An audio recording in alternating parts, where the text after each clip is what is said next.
What if we could learn from outstanding leaders in business, sports, and education from some of the best voices in corporate America?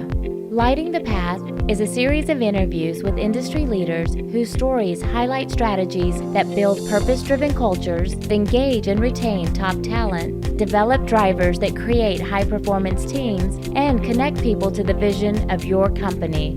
Join us to hear from game-changing, talented leaders whose paths make a difference at work and at home. A scaling standpoint, as you've had to make shifts or change, I have to marry the technology mindset, wizardry that you bring to the table, because you're able to do something. I call it stare at the blank piece of paper. All right, that's the hardest thing a leader has. The blank piece. Right. Once I put writing on the paper, I can say, well, this isn't true, this isn't true, what have you. But if the blank piece of paper is what stops us, um, I think that there's value in talking to you about how do you coach me as a leader to be open to change of system and process to be able to become more productive, because what I know is where comfort is. And how do I change systems and processes in a way that I can actually have impact or grow my business?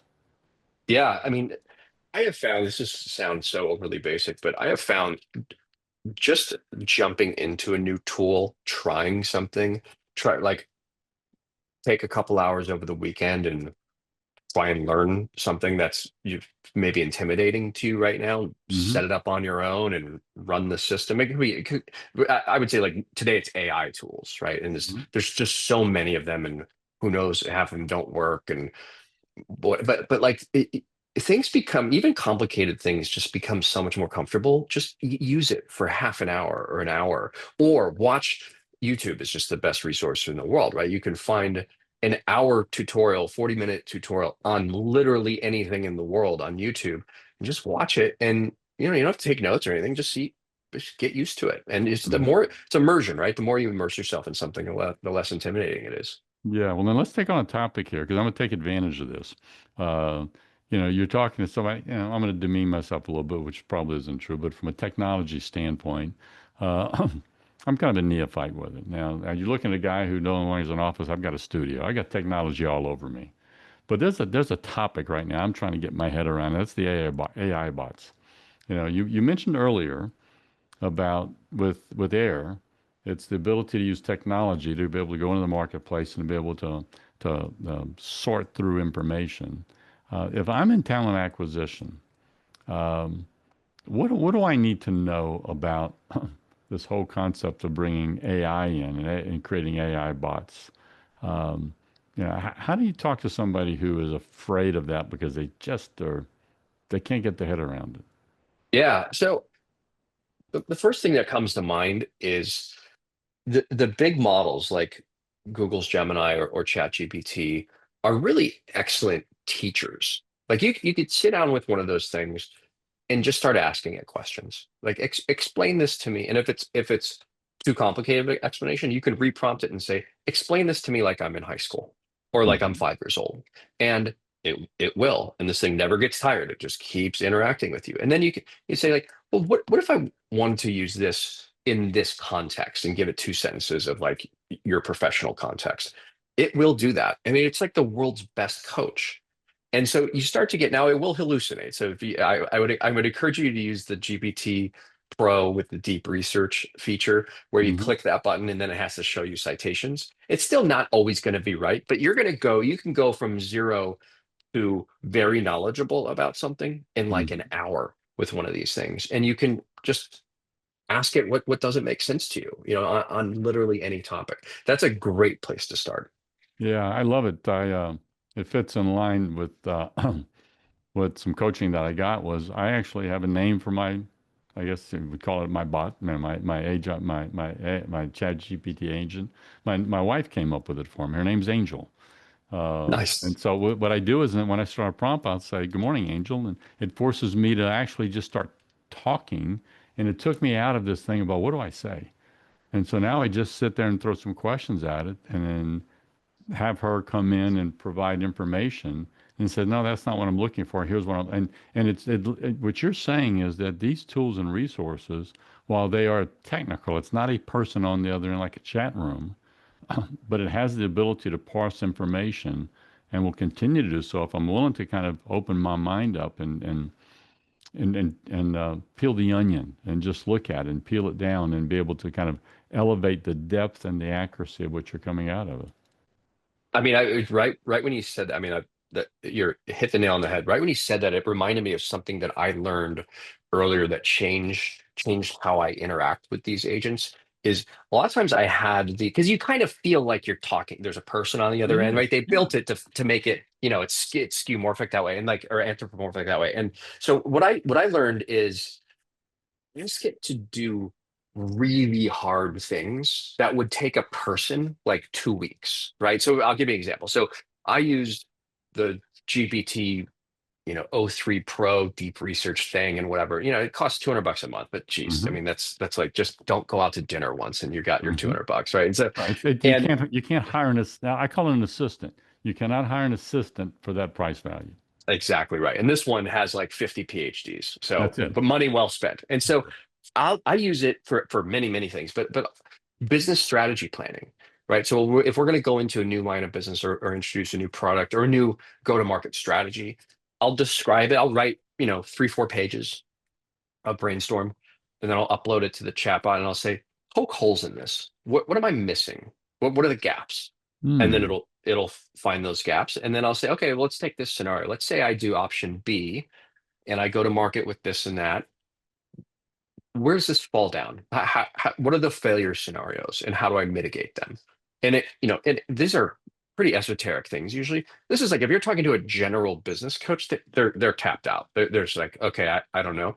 This thing goes, and sometimes I have this deep research thing. It'll run for 45, 50 minutes just reading the internet, reasoning, and it'll come back with incredible document. And then you just keep going and going. And I'll have these threads going for weeks where I'm slowly piecing together a strategy and it's pressure testing me. And I'm asking it to do things that a Harvard MBA would say I'll see in 2 weeks. Hmm. Yeah, and do something in an unbelievably quick period of time so that you can take it and then you can respond to it Right. and be able to go. And that's the whole thing is it's your ability to go and respond.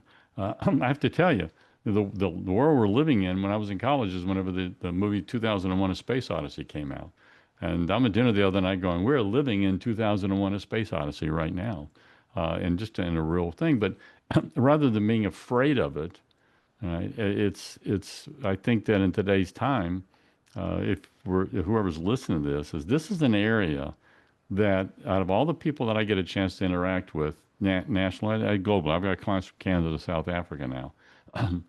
the the number of people who are using this to the depth, Adam, that you're talking about in the talent acquisition space, the entrepreneurial space, is less than 10%. I mean, I believe it. they touch it, but they touch it occasionally. Very few are in it like daily. I, And I I I totally believe it, Mike. I mean, that's there's we're in that moment of history where there's two types of people who understand and use this every day, and the other 90 something percent who don't. And that arbitrage is where a lot of money is going to get made. yeah, and that day, and to be upfront and vulnerable, as I was hesitant about calling to schedule this because I go, this guy knows so much more about this than I do, and I'm kind of hesitant about making sure that I can ask the right type of questions. But you have this cool nature about yourself that just makes it easy for somebody to speak to, and not feel like that we're idiots and we're talking to the grand wizard, even though I think Well, I I, am one I of I them. appreciate you saying that. The truth is I'm not any smarter than anybody else. I'm no Elon Musk. I'm no Mark Zuckerberg. I approach everything with humility, and when you do that, and you dive in and just be like, have an open mind, be willing to learn, and like if it's fun for you, you're going to be you'll be in that top 5 or 1% of your field. You betcha then. So let's I'm gonna take advantage of this because there's something I've been playing with. Maybe you can help some our leader or reader listeners of this, is that if I'm approaching a company and I'm trying to decide, okay, I need to go, there's a company I'd like to do business with. All right. How do we use an agent to go prep, and I'm in a third party staffing recruiting firm, all right, and I want to go and approach somebody. I'm kind of curious, what guidance would you give to them? Here's what I would do. So I love this question. I would so say I'm running a small talent acquisition firm or something like that, or software consultancy or whatever. And I want to go do business with, pick your company. Hmm. Let's just say Nestle. Nestle's a massive global conglomerate. They have probably 100 or 200 SKUs they sell global. I mean, this is a company that must have some complicated problems, across the Hmm. organization. And so I would prompt, to pretend I'm a talent acquisition professional. Hmm. I would again use the O3 deep research, the thing that goes out and reads and reasons. And I would say, here's, two, 3 sentences about what I do. Here's another 2 sentences about what my goal is. But I know I want to work with Nestle. I'm not sure how to approach them. Tell me, what are the most painful things Nestle is likely internally trying to solve that I could be a great solution for? Press go. It's going to go read every press release Nestle's ever put out, every news article that's been written about Nestle, every corporate officer, VP who's been quoted publicly talking about a problem or solution or whatever. It's going to read hundreds and hundreds of pieces of documents. And then it's going to come back with, here's the top 3 things that we think Nestle's probably struggling with, and here's how you could solve them. And then maybe pick 2 and do another iteration, right? And do this. Hmm. It'll take you an hour, and you will be all of a sudden become an expert on how to help Nestle. And so that way, when you're approaching somebody, you're not making a pitch of, let me tell you who I am. I've been in business for 20 years. I've been in business for a year. It has nothing to do with you. It has to do with their situation, their circumstances, and you're coming across as somebody knowledgeable that's speaking to their language, their internal corporate language, Exactly which right. makes you stand out from the pitch monsters out there who are just pitching their wares. The Uh, spray and pray, everything looks the that type of same. stuff. Yeah, Then, so it let me doesn't work anymore. test me out on this. My thinking on this. What you've just described is a global brand. Take the same concept and go after a small local player in a marketplace that may not have a global brand. Couldn't you do the same thing to first of all see is there something about them that it can find by looking within their website? Right, Okay. And then second of all, then bend it to look at the industry that they're in, right. to look at, okay, here are the industry problems that are taking place that they're trying to navigate, they're trying to surface. Wouldn't the same type of concept work with that? 100%. I'll give you a real world example of how we do this. So we sell Brain Trust Air, our AI recruiter, um, largely into U.S. staffing firms, right? So, U.S. staffing is something like $180 billion a Mm-hmm. year business, and the top 250 players have something like 80% market share, right? So that's where we focus. And so we can customize, call it a pitch, call it an intro, whatever you want, for the tiniest niche, say nurse staffing firm in Cincinnati, Ohio, and we can deep research will learn anything that's been publicly written about them, but also read about the global staffing. It'll go to SIA's website, Mm-hmm. look at their trend, things they've published, and then compose. Okay, here's the challenges U.S. staffing is facing, and then here customized for this small firm that you're trying to do business with, and it'll do all that and put it all together for you. See that that's a that's a massive, massive benefit. I think that that it's a tool and resource that people need to have because it gets them thinking about themselves and really focusing on the issues the client is wrestling with. Uh, Right. you can also spin it from a recruiting standpoint to help develop the pitches when you're looking at somebody who's sitting inside of a company. Uh, kind of teach our listeners real quick on what they can do. Yeah, I mean, If they're trying to recruit a project manager out of an engineering company, uh, what would they do in that particular case? I mean, for this works just as well for individual research as it does uh, corporate research. Interesting thing, I'm not sure why they did this, but LinkedIn allows the LLMs to scrape their data. And Mm-hmm. so let's say I'm trying to, get the attention of a VP at a big company. The GPT will actually go read their posts. It'll read company blogs that may have included them. It will, I mean, it's shocking how much professional breadcrumbs we leave behind, knowingly or not. Right. And it lets you get a real, and then you can ask, so GPT will understand who this person is that you're trying to get a hold of. And then you can ask it, like, what do you think based on this person's role in the industry they're in? What do you think their aspirations are? What do you think, what problems are they trying to solve? And you can really kind of get to know somebody before actually talking to them. That is just unbelievable. What a tool and what a resource. And people think that uh, AI is going to have the recruiting industry go by the wayside, just like job boards were supposed to, and then LinkedIn was supposed to. And really, what you're describing here, Adam, is a tool and a resource. Whether they do business with you at Air, or just learn how to use ChatGPT better, or any of the other, Genesis or any of the other Bard, whatever the tool of choice is. Uh, we really do need to sharpen our saw when it comes to using AI to becoming more effective in the way we communicate with people, don't we? Yeah, I 100% agree. And to your comment about, the recruiting or staffing industry going away, absolutely not. It's going to make it more important. And Mhm. now we do have to adapt as an industry. And I think, like I said earlier in the conversation, our clients are hiring us to solve problems for them. It's not necessarily that important, the mix of people, or now it's going to be a mix of people and agents. And we tell our staffing firm clients this, like, when your client hires you to solve a problem or do a job for them, it's going to be a mix of people and agents. And you Yeah, should tell me really, about that. I'm glad we got back there.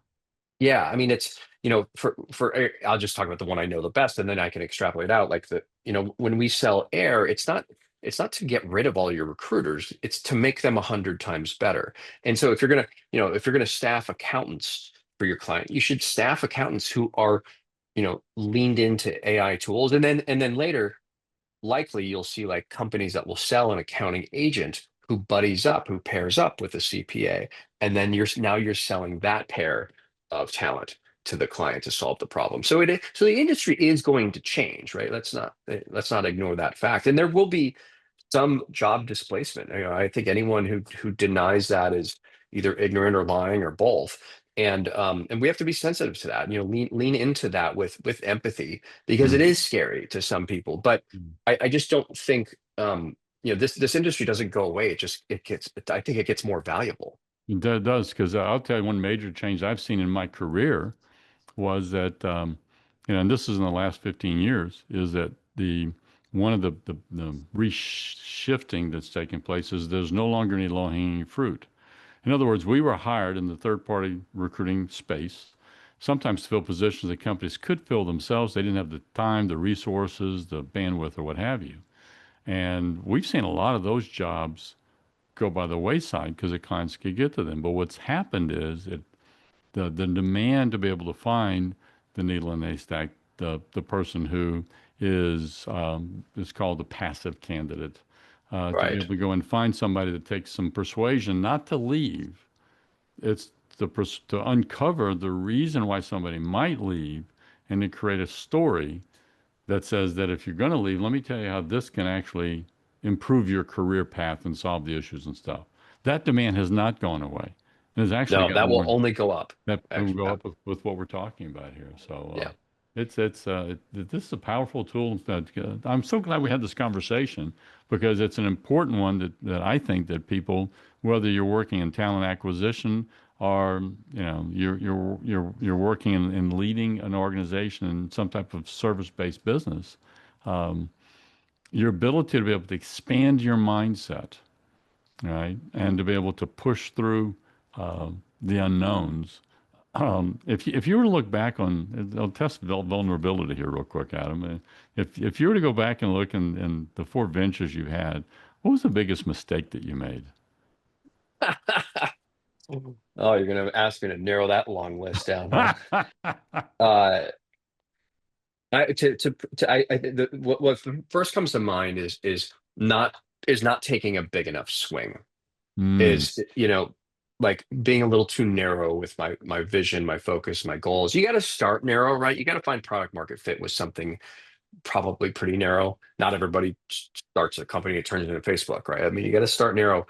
And then once you have a little bit of product market fit, my regret is not being more expansive about how I thought about solving more problems for my customers. So that's something I'm trying to compensate here at Brain Trust is, we're okay, we've solved or we're helping solve, the recruiting challenges now. Now what else can we do? Can we build dozens of other types of agents that help solve problems across your organization? And it's a big, hairy, audacious idea, BHAG, as they used to say. And like, so taking bigger swings, I would say would be one of my many self-criticisms. I love it. It's a great way to put a wrap on this. Is that I need to make one of my signs. I have my signs on my wall that I move around depending upon who I'm talking with. Of our conversation, you can't see it because it's too far down. It's my sitting sign down there, but it says, "I'll figure it out." Just a Love reminder it. myself. But one of my favorite ways of signing off when I'm coaching somebody is the last thing I always say is swing for the fence. There you go. That I It's good advice. swing for the fence. And Adam, it's been a joy speaking with you. I thank you so much for your generosity of time and experience and knowledge, especially on a topic that's extremely confusing right now because we have so much coming at us and we're trying to figure these things out. And I think you've taught us a few things here that will, I think, help us become both more efficient and more effective as we continue to move things forward. In the show notes, Likewise, Mike. yeah, in the show It notes, was a pleasure. we'll drop your contact information in show notes if anybody wants to hear more about AIRS or just reach out to Adam in your journey. And I just wish you great success. Likewise, and congrats on the book. I look forward to seeing it when it comes Thank out. thank you. I'll make sure I get a copy to you. Awesome. Thanks, Mike. As we Thanks for joining us today on Lighting the Path, Strategies for Tomorrow's Leaders. If anything in this podcast speaks to you, if I've challenged you, or if you want to spend time digging into this subject a little deeper, or if you disagree with me, reach out. My contact information is on our website, lightingthepath.net, or email me at mike@mikelejeune.com. Also, look for me on LinkedIn. I'd love to connect our networks. Keep lighting the path for those who choose to follow you. It's more than a responsibility. It's an honor.